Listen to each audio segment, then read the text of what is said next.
Saudi আরবে একদম পাহাড়ের চিবায় মানে এক জায়গায় গেছি ছোট ভাইয়াটাকে নিয়ে। ও তো সৌদি আরব আসছে, এখন কাজ টাজ নাই, যদিও আমি নিজে মানুষের কথা কই কি কমো। তারপর আমি তার জন্য একটা কাজের সন্ধানে এখানে গেলাম।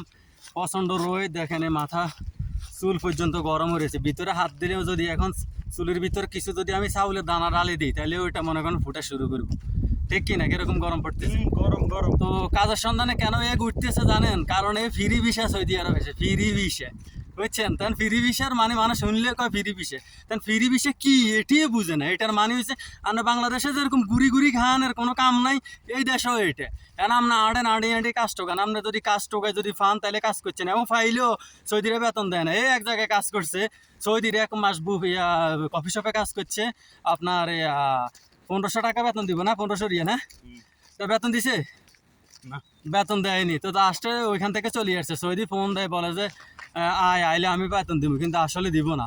তো এই ধরনের ভালো খারাপ মিলেই মানুষ। তো অতএব আমি একটা কথা সবসময় বলি যে ভাই আসেন আপনারা, ঠিক আছে? কাজের সন্ধানে হয়তো বাংলাদেশে কাজের সংকট, সবাই একটু বিদেশে পাড়ি জমাইতে চায়, সবাই চায় সচ্ছল হইতে।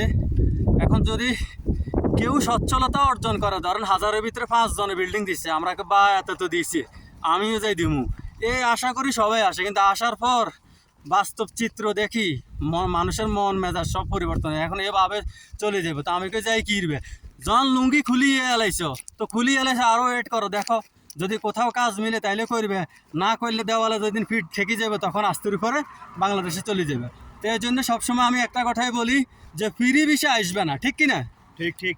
কাজের বিষয় আসবে দোস্ত, ফ্রি ভিসা আসার দরকার নেই, এই হলো কথা। হ্যাঁ, আমি আমাদের বাজারে এক জারুয়ের বিশেষ করে আইসি, ওই জারু আমার কোম্পানির বিষয়ে বলি, আমার থেকে 5 লাখ টাকা নিচে বরাবর এই আমার কোম্পানির বিষয় বলছে, কিন্তু আমি বুঝতে পারিনি এটা দিয়ে ফ্রি বিষয়। এখন এখানে আসার পর আমি দেখতেছি এটা ফ্রি বিষয়, এটা ফ্রি ভিসা। সম্পূর্ণ ভুয়া, সব দালালে ভরে গেছে ভাই। আকামা দিছে না, আকামা দেয়নি, কোনো কাগজ টাগজ কিছু নাই। না, এখন ধরো রাস্তা দিয়ে হাঁটতেছি, আমার আমার ব্যাগে কিন্তু আকামা কার্ড আছে, পুলিশ আরো ধরলো হয়তো বা আমারও ছাড় দিবে, কিন্তু আর দস্তরে ধরলে কব তাল এর কাপ কব আইও। এখনো যারা আমরা যারা এখনো চিন্তা ভাবনা রাখছেন সৌদি আরব আইবেন, তবে আইবার আগে ভাবনা চিন্তা করি আয়ের, বুঝে শুনি আয়েন। সব দালাল ভরে গেছে বর্তমানে, সৌদি আরবের অবস্থা ভালো না। হ্যাঁ, আর দ্বিতীয়ত আমরা কোম্পানিতে আইলে ভালো হইব, ফ্রি ভিসা আইলে আমরা সামনে দেব।